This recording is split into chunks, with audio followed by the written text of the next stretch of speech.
I am not talking about depriving yourself and restricting on calories. I do not believe at all in that method, at all. I'm going to actually say people who are dieting, they are eating well below what their normal basal metabolic rate, which is just basically the energy your body needs to breathe and to stay alive.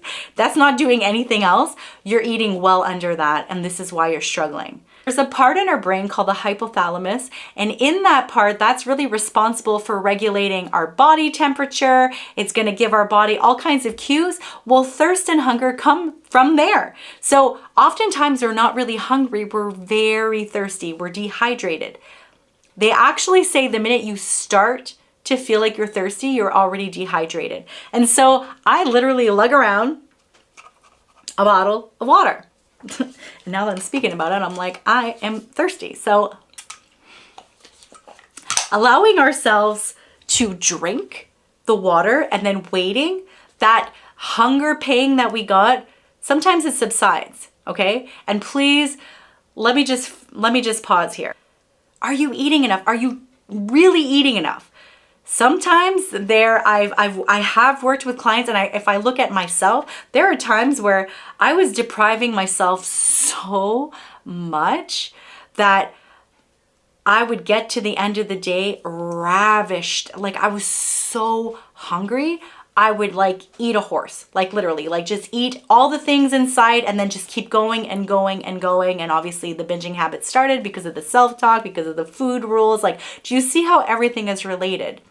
And so if you're not eating enough, like your body will, you're not able to outsmart your body. That is first and foremost. Your body is made to keep you alive. And so it's going to do whatever it can to keep you alive, right? It has functions it needs, like your brain needs calories to function, right? And so if you're not eating enough, that is a huge, that for sure is going to create a lot of like food noise in the mind.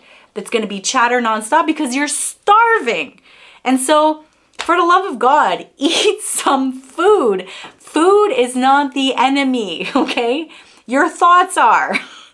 We have been conditioned by society to believe that we need to be a certain size and all the things. And again, like I have a different practice. My practice is healthy is what feels healthy to you. So starving yourself cannot feel healthy at all. And so you need to be eating enough. And on this same token, I decided I want to share something really, really important that I just was doing research on, and I was like, wow, this is fascinating. And so I'm a Gen X woman. I'm 46. I grew up in a generation where women were taught we need to be smaller and smaller and smaller and smaller. You know, you need to eat less, move more, all the things. And the generations that came before me were all taught the same thing. And so there is a study that was done recently where they discovered, and this is very sad, they took participants that have basically been eating and doing all the practices that they were recommended, you know, eat less, move more, and I don't believe in this, and you shouldn't either after you hear this. And what they discovered was the more that we go on these fad diets, we're actually impacting our muscle.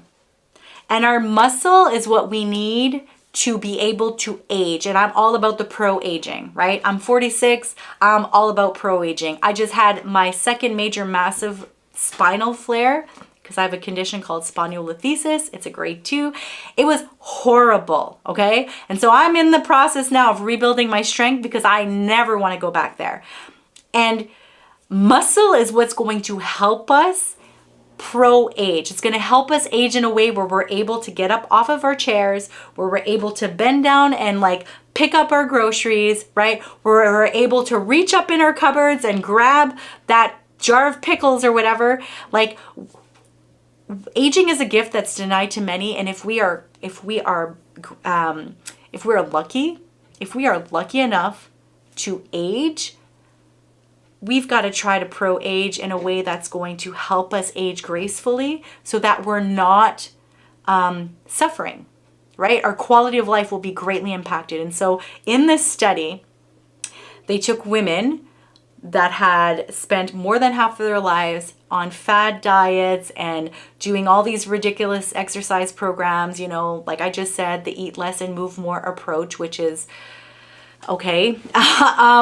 And there was a woman that they took from this study that agreed to have her brain imaging done and to do full body scans. And they discovered, and then they did this with a lot of the other participants, but this study spoke specifically to this one woman, where she had lost so much muscle, right? Because when we diet, that's what we're actually doing. We're cutting muscle.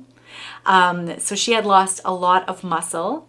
And so that made her metabolic age like a lot older than she actually was, right? So that's like, your metabolic age is a really good indicator of health. And I could do another video on that to just talk about how to figure out what your metabolic age currently is compared to what your chronological age is. And they did an image of her brain, and they saw that it had all the signs of early onset Alzheimer's. And that was all related to, now obviously there's other factors, but after they did this study, they reviewed all of the participants, and this is what they came up with, is that when we are over dieting, when we are over exercising, when we are under eating, right, we are losing our muscle, and we are impacting our overall health. We are impacting our mind, our brain, right? We're impacting it all. And so they, after I saw that study, I was like, oh my God, oh my God, I'm going to start preaching it from the rooftops, even louder than I previously was. The importance of moving our bodies in a way that is going to impact in a positive way the future version of us. And so women that are in my age group, right, are the Gen X women, we should be doing some resistance training, right? You should be trying to, you know, do some resistance training that could look like body weight stuff, but also some, you know, weights or bands or things like this, just challenging that muscle growth in your body. That's huge, right? And then on that note, I'm going to talk about the cardio, and this is why, like, you're going to understand why, if you're somebody that's always doing cardio, yes, cardio is good for the cardiovascular health, like your heart health and your overall system health. But if you do a lot of cardio, there's going to be something called the compensatory effect. What this compensatory thing is, it's going to make you hungrier, because it's going to want to replace the calories you just burnt. And so I know firsthand that I used to be one of those people that would be on the cardio machines and being like, how many calories did I burn? Okay, cool. Now I can go eat this thing. Like, we need to stop that. We need to stop that. Okay. But it'll just make you hungrier. And so, yes, it's good to challenge ourselves and to keep that heart healthy and all the systems and like all the organs inside your full system healthy. You know, do some sprints, things like that. However, you can't constantly be doing that. And so the best cardio to do would be to walk, because walking doesn't trigger that compensatory effect. It does not.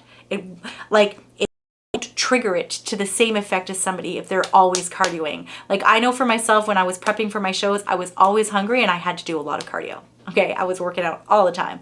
And so if you switch that up to just walking, right? Get some resistance training in. Like, all of this is going to start to shift for you. And you're like, what does this have to do with food? Everything. Okay? So it's really making sure that you're eating enough, and how are you moving your body? And are you moving your body? Thanks for being here, and until next time, remember, be brave, be bold, be you.